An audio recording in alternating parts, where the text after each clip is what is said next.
Ni hao. Hoje a saudação é chinesa, porque eu também assisto doramas chineses, que não são, são C-dramas que chamam, né? K-dramas é coreano, C-dramas chineses e doramas são japoneses. Hoje o tema é relacionamento. Estava vendo a internet agora e tem muita gente falando sobre isso hoje, né? Porque é um dia comercial para comprar presente para quem a gente namora, né? O dia dos namorados. Não gosto de fazer nada especial para os dias, mas me deu vontade de falar hoje sobre relacionamento. E aí eu estava vendo, dentro daquilo que eu acredito, né, o vídeo falando sobre atrair uma pessoa para o seu relacionamento, né, para relacionar-se com você, para namorar com você, que seja uma pessoa legal, né? E muitas pessoas não conseguem isso, né?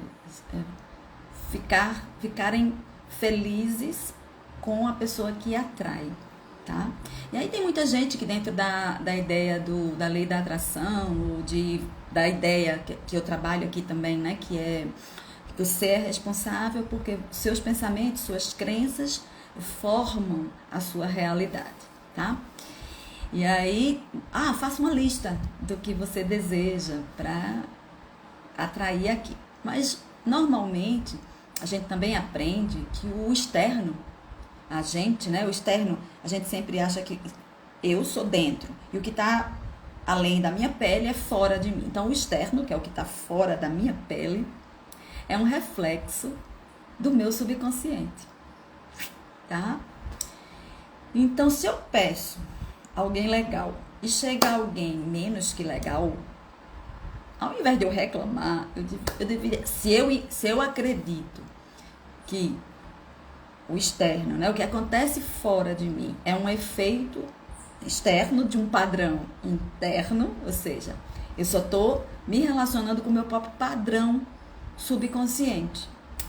E aí, se fosse hoje, eu nunca pedi nada, eu nunca fiz nenhuma lista de relacionamento, eu não pedi nada, até eu acho que quando eu conheci meu parceiro, eu não tinha essas ideias ainda, fui no final de 96, então eu não tinha essas ideias ainda tão formadas na minha cabeça, não me importava isso, eu queria alguém para exercitar, eu não pedi, né, mas eu imaginei que eu queria alguém para exercitar amar, era isso que eu queria, e veio a pessoa perfeita para isso, né, eu exercitei muito, exercitei pra caramba, e ele veio, obviamente, com um reflexo de todas as minhas neuroses, né, então, mas eu levei um tempo para perceber esse espelhamento, tá? E parar de fazer DR. Parei de fazer DR, para mim DR não serve para porcaria nenhuma, né? Então eu parei de fazer DR e só consegui ficar satisfeita com o meu relacionamento quando eu parei de fazer DR. Aí eu comecei a ficar satisfeita com o meu relacionamento. Quando eu comecei a entender melhor o espelhamento e olhar para o meu parceiro e ver que aquilo que me incomodava nele era só um reflexo dos meus padrões subconscientes. Aí eu já conhecia Louise Hay, tá? Nessa época, quando eu comecei, 10 anos depois de conhecer meu parceiro, lá para 2006, eu já conhecia Louise Hay, já tinha lido os livros dela. Então eu comecei a entender melhor esse negócio de padrão interno criando situação externa. Eu parei de fazer DR e toda vez que eu me incomodava com algum comportamento do meu parceiro, eu vinha para mim, eu vinha conversar comigo. Eu escrevia muito sobre o que estava me incomodando e aí eu ia para dentro. E aí hoje, se eu não tivesse um relacionamento hoje e quisesse me relacionar, eu não fazia lista nenhuma, né? Eu dizia que venha o que tiver que vir. porque é um reflexo de mim mesma e eu quero aprender sobre mim mesma, né? Então, se vier um transtornado, narcísico, que agora tá numa fama, né, de que todo mundo fala sempre narcisista, se vier um narcisista, se vier eu tenho uns termos que eu detesto, né, mas que é boy lixo, parece. Olha, pode vir qualquer coisa, porque eu sei que o que vier sou eu. Então, vai ser ótimo, porque aí eu vou ver o que eu posso mudar em mim para construir um relacionamento legal, seja lá com quem for, né? Até com essa pessoa mesmo narcisista. Porque se eu atrair uma pessoa narcisista, significa que eu sou narcisista, cara. Eu tenho narcisismos em mim. E é a hora, já que eu atraí uma pessoa narcisista para mim, para estar comigo, tá na hora de eu olhar o meu narcisismo, ao invés de ficar dizendo ele é narcisista, ele é ruim, ele é mau, ele é isso, ele me maltrata. Até porque, quando a gente começa a dizer eu sou maltratada por alguém, eu passei para o papel de vítima, tá? Se eu tô na vítima, eu não tenho poder absolutamente nenhum. A única coisa que a vítima ganha é olhar de piedade. Eu não gosto de olhar de piedade. Olhar de piedade significa que eu sou frágil demais, né? E eu tenho fragilidades, claro, mas eu não sou frágil. Eu não sou uma vítima, né? Eu posso me posicionar se o meu parceiro está fazendo alguma coisa, né? Tá se comportando de uma maneira que me coloca nesse lugar de fragilidade, eu vou lá olhar para mim, cara. E se eu não souber olhar para mim, eu contrato um profissional para isso, para olhar, para me ajudar a olhar para mim. Então vamos lá, se eu olhando para mim, eu não estou conseguindo olhar de fato, como diz Renata, né? O profissional, ele vem de helicóptero na minha ilha e ele me vê de cima. Então ele olha a minha ilha e eu tô na ilha, eu não vejo tudo. Então o profissional me ajuda a olhar as coisas que eu não tenho acesso ainda. E aí eu contrato um profissional, como eu fiz, né? Eu contratei um profissional mesmo antes de conhecer meu parceiro, cara. Aliás, eu contratei um profissional para me ajudar a viver melhor. Não era para arranjar um namorado, era para viver melhor. E eu aprendi a viver bem, eu comecei a aprender a viver a partir do processo psicoterápico que eu fiz há 30 anos atrás. E agora eu sei viver, cara. Eu sei. Eu até disse isso ontem para uma pessoa. Eu não preciso mais aprender absolutamente nada. E vou dizer uma coisa: a gente não precisa aprender muita coisa para ser feliz na vida, não. Eu acho que a gente precisa mais desaprender do que aprender, né? Eu até disse a ela que parece muito com aquela música do Gilberto Gil. Se eu quiser falar com Deus, eu preciso estar nu. Ou seja, despido de todo falso conhecimento que a gente acha que precisa ter.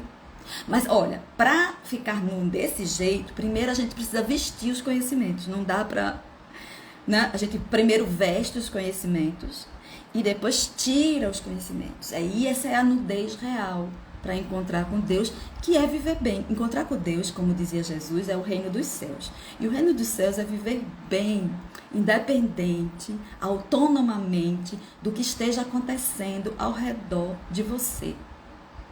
Tem outra música que eu gosto que fala, eu nunca sei a música, eu vou procurar na internet isso, mas é assim: o mundo está se acabando e ela só faz dançar, dançar, dançar. Pronto, isso é o reino de Deus.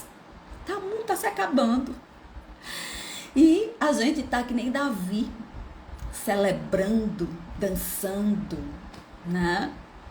Aceitando o fim do mundo. Não é brigando com o fim do mundo, é aceitando. Eu estou dançando, eu estou celebrando o fim do mundo. Porque no meu coração só há celebração.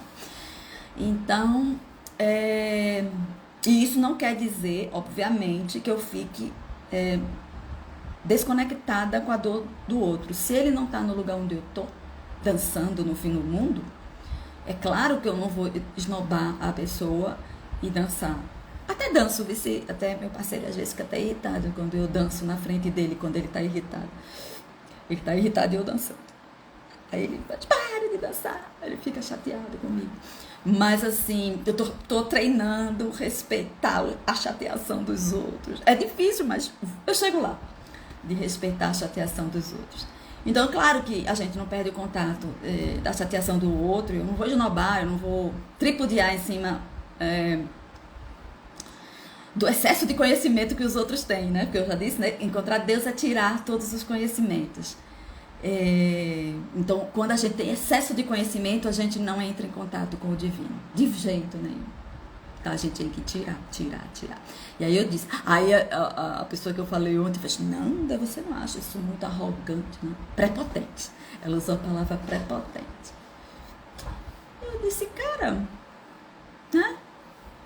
Tem alguma sensação aí desse lado de que eu tô me colocando num lugar superior a você? Que eu tô dizendo que eu sou melhor do que você? Aí ela disse, não tem. Eu disse, então não tem prepotência nenhuma desse lado. Eu só tô afirmando simplesmente uma coisa onde eu estou agora mentalmente, tá? Então, nesse momento, né, eu nem precisaria de um relacionamento. Né? Eu sempre digo, com o meu parceiro, ele já chegou na minha vida, eu já gosto de estar com ele. Eu vou até a minha morte, ou a dele, o que acontecer primeiro. Mas se, por exemplo, ele morrer primeiro do que eu, ou, sei lá, mudar as necessidades dele e precisar viver longe de mim, eu não quero mais nada, não. Assim, não é mais necessário para mim também isso. Eu posso viver muito bem na solitude, né? Até porque eu não tô sozinha nunca, né? Então, eu adoro a companhia do meu parceiro. Eu não descartaria a companhia do meu parceiro, né? Mas, a não ser que ele queira ir, aí é outro 500. Quem queira ir, tá livre pra ir. Mas, eu não ia querer outro relacionamento, então não faria mais lista absolutamente nenhuma. Mas, se eu não estivesse no lugar onde eu estou mental agora e ainda achasse que precisava viver um relacionamento, eu diria, venha o que vier. Porque eu estou pronta para me conhecer exatamente como eu estou agora. E vou usar o relacionamento para ampliar-me, para me ampliar, até aprender a amar. Porque o amor realmente é incondicional. O amor não diz assim, você precisa me dar flores no dia do namorado para eu me sentir amada. Você precisa ser gentil 24 horas por dia para eu me sentir amada. O amor não diz, você precisa ser saudável 100% emocional para eu me sentir amada. O amor diz, amo. E ponto. Você pode ser esculhambado, grosseiro, mal educado. E eu amo. Não estou dizendo que eu vou permitir que as pessoas me batam. Não vou permitir, né, que me batam. Vou me defender para não me bater. Mas, por exemplo, xingar, tudo bem. Como diz Leandro Carnal, quem acusa revela um aspecto da pessoa. Então, se a pessoa está me xingando, ela está xingando a si mesma. Então, eu para que não vou me importar com isso? Né? Ah, você é um egoísta, que às vezes me chama. Ah, você é um egoísta. Isso é um xingamento. Né? Eu digo, é verdade. Eu penso realmente muito em mim. Eu penso primeiro em mim, para depois pensar nas necessidades dos outros. E faço muito pouco sacrifício pelos outros. Ou seja, o que é um sacrifício? É eu deixar de atender uma necessidade minha para atender a necessidade de outra pessoa primeiro. Né? Faço muito pouco isso. Mas, e daí? E pronto, eu sou, pronto. E agora? O que você vai fazer com isso? Né? E aí quem acusa se revela, né? A pessoa está revelando a própria questão com o egoísmo. Eu sei lá, pode ser normalmente é um egoísmo reprimido. A pessoa que está me acusando de ser egoísta, ela tem o egoísmo reprimido. Aí ela precisa ou trazer um pouco de egoísmo para ela, ou perceber que também é egoísta. Porque às vezes a gente finge que não é uma coisa, principalmente as coisas que a gente considera feias, né? Não aprovadas. Aí a gente finge que não é, mesmo sendo. E aí a gente não vê que é. A gente não reconhece na gente mesmo. Todo mundo vê como aquele ditado, né? Gato escondido com o rabo de fora. Todo mundo vê, menos a pessoa. Então, se ela me chama de egoísta, provavelmente ela tem uma questão com o egoísmo. Se não bateu em mim, se me doeu, eu também tenho uma questão com o egoísmo. Se passou direto, né? Então eu não tenho uma questão com o egoísmo, mas a pessoa tem. Então pode até me xingar. Hoje em dia, uma pessoa pode até me xingar. E tá tudo bem. Bateu, não vou deixar, porque meu corpo, ele machuca ainda, né? No dia que eu souber, pra aprender um jeito de uma pessoa me bater e eu não me sentir machucada, assim, não ficar com roncha, não ter que passar gelo, essas coisas, ela pode até me bater. Tranquilo. Mas eu ainda não sei fazer isso, então meu corpo ainda se deteriora. Minha alma, minha psique, minha emoção já não se deteriora mais, mas o meu corpo físico ainda se deteriora. Então a única coisa que está limitada é bater em mim. Não vou permitir, porque eu não quero que meu corpo se deteriore rapidamente. Como eu já disse, quero chegar aos 100. E para chegar aos 100 eu tenho que proteger meu corpo. Mas o resto... Então eu não pediria nada. Eu diria, venha o que vier. E eu traço. Certo? Eu me relaciono, porque eu vou me relacionar comigo mesmo. Então eu quero ver. Né? Eu quero ver em que aspectos eu ainda posso ampliar em mim, tá? E então é isso que eu queria falar hoje sobre relacionamento, né? Meu conselho é, não faça lista não. Diga assim, eu aceito o que vier, mesmo que seja um narcisista. Porque aí eu vou saber que eu tenho aspectos narcisistas e eu posso mudar isso em mim. É assim, tá? Para de fazer lista. Simplesmente se joga na vida. E até a próxima.